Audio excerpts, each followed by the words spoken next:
నమస్తే సార్. శ్రీమాత్రే నమః.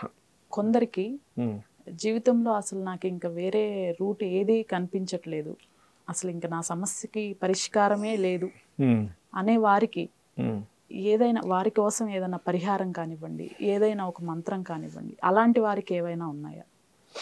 ఒక మంత్రము ఉంది, అదేవిధంగా ఒక వృత్తాంతాన్ని తలుచుకోవడం ద్వారా ఇంకా దీనికి ఇంకా పరిష్కారం లేదు, ఇంకా మార్గమే లేదు, అసలు దొరకట్లేదు అనుకునేటువంటిది కూడా క్లియర్ అవుతుంది. అదేమిటి అంటే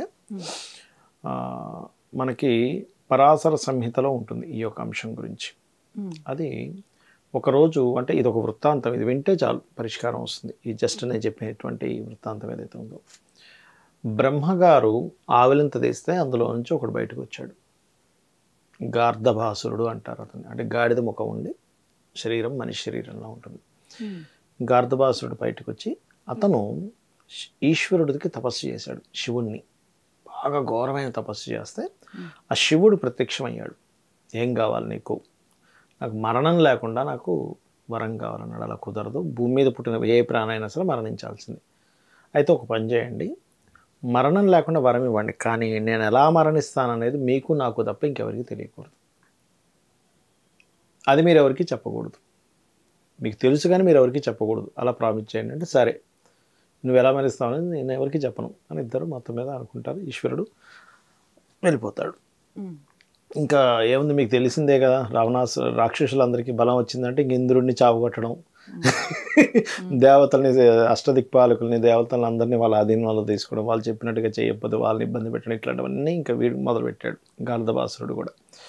ఇంక వీళ్ళందరూ పరుగులు పెట్టుకొని వెళ్ళారు బ్రహ్మగారి దగ్గరికి. వెళ్ళి బ్రహ్మకు కూడా భయం వేస్తుంది, ఏమంటారు నాలోంచి వచ్చిన వాడికి నేనే భయపడుతున్నాను, నా పరిస్థితి ఇలా ఉంది అని. విష్ణువు దగ్గరికి వెళ్ళారు వీళ్ళందరూ. మహావిష్ణువేమో ఒక మాట అంటాడు, రూట్ తెలిస్తే మనం ఏదైనా చేయొచ్చు, ఇప్పుడు ఎట్లా మరణిస్తాడో తెలియదు.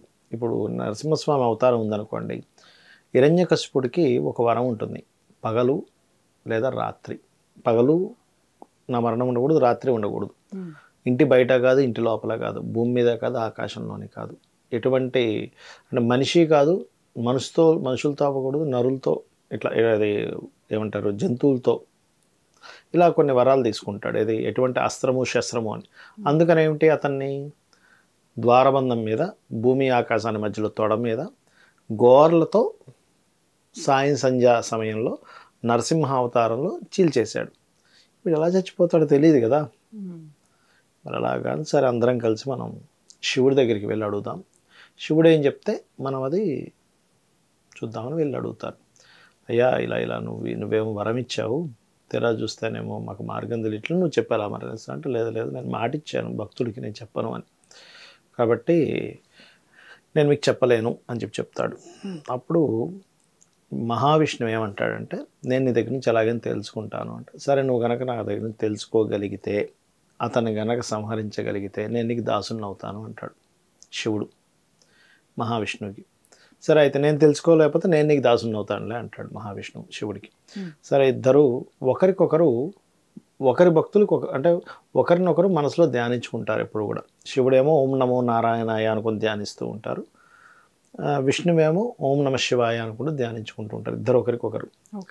అయితే ఇంకా శివుడు ధ్యానంలో కూర్చొని ఓం నమో నారాయణ అని ధ్యానించుకుంటుంటే ఆ మంత్రం చదువుతున్న ఆయన మనసులోకి ఎంటర్ అయ్యాడు. ఎంటర్ అయ్యి ఒక విషయం మాత్రం కనిపెట్టాడు. ఏమిటది అంటే, ఈ యొక్క గార్ధభాసురుడు చనిపోవడానికి ముందు మద్యం సేవించాలి, మద్యం సేవిస్తే తర్వాత చనిపోతాడు. అది ఎలా చనిపోతాడు అనేది ఇంకా తెలియదు, పూర్తిగా తెలియదు, సగం మాత్రం తెలిసింది. సరే బయటకు వచ్చేసాడు, అర్థమైంది, ఓహో మద్యం సేవిస్తే మరణిస్తాడనమాట అని. జగన్మోహిని అవతారం ఎత్తుతాడు మళ్ళీ. ఎలా అయితే క్షీరసాగర మదనం జరిగినప్పుడు అమృతం వేయడానికి ఎలా అయితే జగన్మోహిని అవతారం ఎత్తాడో, అటువంటి అవతారాన్ని మళ్ళీ దాలుస్తాడు ఆ మహావిష్ణువు. చక్కటి అందం, చక్కటి రూపము, ఆ పండు నిండు వెన్నెల్లో వీణ వాయిస్తూ ఒక దగ్గర కూర్చొని వీణ వాయిస్తూ ఉంటే అక్కడికి గార్ధభాసురుడు వస్తాడు. అబ్బా ఏమిటి అసలు ఈ వీణేమిటి, ఈవిడ అందం ఏమిటని కాళ్ళ మీద పడిపోతాడు. నేను అసలు ఎవ్వరి కాళ్ళు పట్టుకోలేదు, ఫస్ట్ పరమేశ్వరుని పట్టుకున్నాను, తర్వాత నీ కాళ్ళే పెట్టుకున్నాను, నువ్వు ఇంత అందంగా ఉన్నావు, అసలు నాకు మతిపోతుంది, నేను పెళ్లి చేసుకుంటా అంటాడు.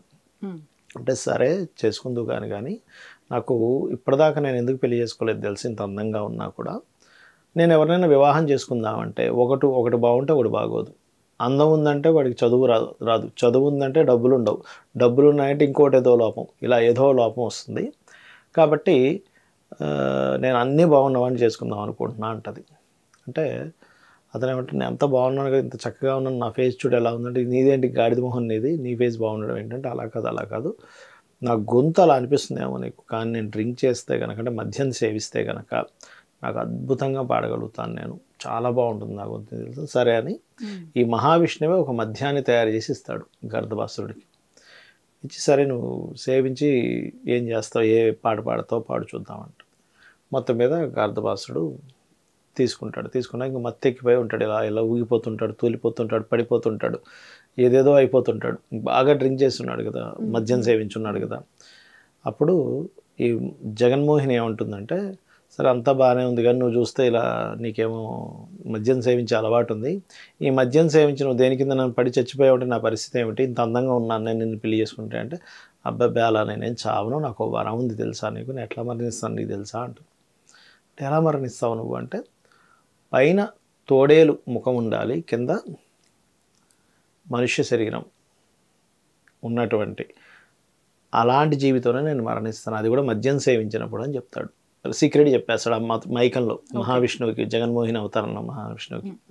అప్పుడు వెంటనే వృకనారాయణ అవతారం అని అంటారు. ఇప్పుడు ఎవరికి తెలియదు ఇది ఉందని కూడా. వృకనారాయణ అని పైన తోడేలు ముఖం, తోడేలు ముఖము, కింద విష్ణువులాగా ఆ అవతారం ఎత్తి వెంటనే ఆ యొక్క గర్దభాసురుడిని పట్ట కొడికేసిన మొత్తం ఇంకా సంహరిస్తాడు. సంహరించి అప్పుడు దేవతలందరూ ప్రత్యక్షమై ఆ యొక్క మహావిష్ణువుని కీర్తించి శివుడి దగ్గరికి వస్తారు. సరే నేను నీకు ఎలాగో దాసుని అవుతాను అన్నాను కదా, ఇప్పుడు నేను నీకు దాసుని అవుతాను అంటే, ఇప్పుడు ఏమో నువ్వు ఈ లీలంతా నాకు తెలుసు, నువ్వు నాకు దాసుని అవ్వడానికే నువ్వు ఒక ప్రణాళిక ఇదంతా నాకు తెలుసు, కానీ ఇప్పుడే కాదు రామావతారం రాబోతుంది, రామావతారంలో నువ్వు ఆంజనేయ స్వామిగా అవుతూ కానీ, అందుకే ఆ శివుడే ఈ దాసత్వంగా ఎందుకు రాముడి దగ్గర ఎందుకు దాసుడిగా ఉన్నంటే ఆ శివుడి యొక్క అంశే ఈ యొక్క ఆంజనేయ స్వామి. ఓకే. అలా ఏంటంటే ఇప్పుడు చూడండి వృత్తాంతంలో అసలు మార్గం లేదు, మార్గం ఏంటో తెలియలేదు ఈ దేవతలందరికీ కూడా. దేవతలంటే ఒక మంచి ఒక ఇంప్రూవ్మెంట్స్ అనుకుందాం, దేవతలంటే రాక్షస శక్తి అంటే ఆగిపోవడము, డిస్టర్బెన్సెస్ ఇవి అనుకుందాం. ఈ యొక్క మన లైఫ్లో కూడా ఎప్పుడు ఏదో ఒకటి డిస్టర్బెన్స్ వస్తూ ఉంటుంది, ఇది ఎలాగ క్లియర్ అవ్వాలో అర్థం కాదు. అలాంటప్పుడు ఈ వృత్తాంతం ఎవరైతే వింటారో ఇంకా మార్గమే లేదు అనుకునేటువంటి అంశం ఏదైనా ఉన్నా కూడా అది క్లియర్ అవుతుంది, ఏ సమస్య అయినా కానీ. ధన్యవాదాలు గురుగారు. శ్రీమాత్రే నమః.